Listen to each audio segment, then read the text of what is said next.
Hey, so what is a music and effects track, or what we call an M&E in the industry, for a film or a video project?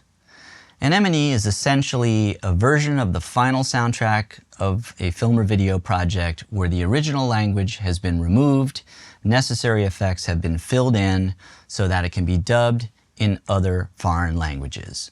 Now, this is essential when you get into projects where you're going to distribute that project through a streaming channel or any other major distributor. They're going to demand that you have an M&E mix or M&E track, as well as the full mix for the project, so that they can sell it in any territory they want, distribute it anywhere in the world. They definitely want to be able to have that as an option. So, the more difficult version of an M&E, which we need to make for any narrative film, when I say narrative or scripted film or video project, we call a fully filled M&E. And it'll literally say fully filled on the delivery document. Now, what that means is that once you remove the dialogue, you have to fill in all of the effects and sounds that were present or part and parcel, kind of married to the dialogue. You have to replace all those sounds so that the project sounds more or less the way it did before you removed the dialogue. So this can be quite a lot of work, and depending on the size and budget of the project, it's something that you really need to be aware of, that it can be quite a lot of work to get an M&E track completed. So how do we do it? How do we make an M&E mix? Well, the first part really happens in sound editing. So when we initially get the project and we're cleaning up the dialogue and separating everything out into the major groups, dialogue, effects, music, we make a set of tracks that we bus or send to the effects stem that we call production effects. So basically any production sound, so sound that was recorded on location at the same time that dialogue was recorded, that is not dialogue, we automatically move down to these production effects tracks. So they will automatically go to the effects stem, and the M&E is primarily made up of the effects and music stems.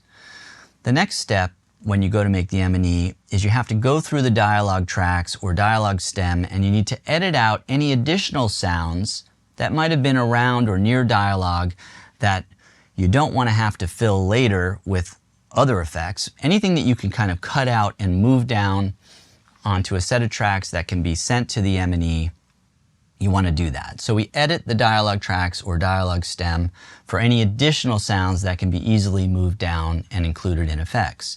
Now, the important part of this is that you have to be mindful that there's not a lot of tone, a lot of other noise or sounds married to the pieces that you're going to pull down between bits of dialogue. You can't create a track, an M&E track, that has big jumps in tone because you pull down pieces from the dialogue tracks that have a lot of background sound. If they're not clean enough to pull down and play smoothly with the other effects and music, then you really can't pull them down from dialogue. You're going to have to replace them later with other effects. So we want to go through and edit, but we want to be very mindful that whatever we're pulling down is going to be smooth and not create a choppy in and out, cutting in and out kind of feeling to the M&E. So after we've done that, by the way, if you have any ADR tracks, we always keep any ADR, so that's, actor dialogue replacement, any additional dialogue that was recorded clean in the studio, that should always be on a separate set of dialogue tracks called ADR tracks. Those tracks can just be muted. So if you just turn those tracks off, none of that additional dialogue will get into the M&E. So now we need to turn our focus onto what do we need to fill. So usually the first thing I think about is, okay, if I removed dialogue and there was kind of a central tone, background tone, like let's say there's a scene and there's a humming fluorescent light, and now you've cut out the dialogue or taken out pieces of the dialogue track, and you hear unevenness, you need to fill that in with tone that matches and smooths that out. Now that would include any kind of room tone, air conditioning background, anything like that. We want the track to sound as close to the original mix as possible. So you have to fill tone and ambient when necessary. to match as best you can. Then we usually go to the hard effects, meaning let's say somebody was talking when they closed a door, so that door sound we consider a hard effect. You would need to go to a sound effects library or sound effects library online, pull whatever effects you can from a library and fill those sounds, edit them in and put them at relative mix levels. And then you also need to replace any movement sounds, what we generally call Foley. So that would be footsteps, any prop movement, and any kind of clothing movement is important as well. As a matter of fact, a lot of times for an M&E, we'll do what we call a complete rustle track or rustle pass, meaning somebody goes in the sound booth and they literally rustle types of clothing, nylon jacket, cotton, whatever, to match each actor's movement throughout the film. So in some cases you can get away with just doing a partial rustle track, but on the bigger projects, again, the Foley artist will generally do a complete rustle track covering every character in every scene. And a lot of times they can do that at one time. They'll grab the jacket with nylon and do that character, then pick up the cotton shirt and do that character, all as one pass. But that just fills in that movement, which is going to help the dubbed dialogue connect better to the action that you see on screen. If the dubbed dialogue is sitting and there's no movement sounds, it feels very disconnected. So a rustle track, whether you're filling it partially or completely, is a critical part of creating a fully filled M&E.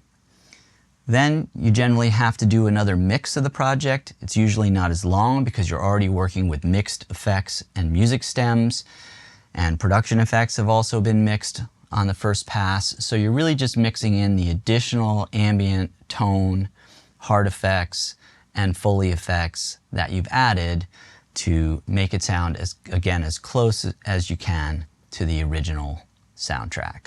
Now, in terms of a documentary M&E, which we do have to deliver pretty much on every project, they're generally quite a bit easier. And a lot of times we call it either a documentary M&E or a tone-filled M&E. So generally what that means is you don't have to replace every sound, every jacket rustle, clothing movement. You don't have to replace all those sounds when making an M&E for a documentary. But you do need to make sure that you have tone or ambience that's filling every scene. Also, we make what we call B-roll tracks in addition to production effects tracks, or you can kind of make them the same set of tracks, PFX/B-roll. And we include any sounds from production that might have a little bit of background dialogue in the original language, but nothing that's storytelling in nature. So you can include bits of background dialogue, background discussions, chatter, walla, that as long as that dialogue is not part of the storytelling narrative arc of the film, you can leave those sounds in. So that really helps. If you can leave in the B-roll and the background sounds that are not driving the story, that gives you less to fill. And I think it really helps when you're doing a documentary to just do a complete ambience pass on the documentary project, meaning we add stereo ambience for every single scene, every minute of the film, from the very start to the very end, even if that is a very quiet, very bland room tone. The idea is just that once you remove dialogue or interview in a very simple scene, you don't have complete digital silence.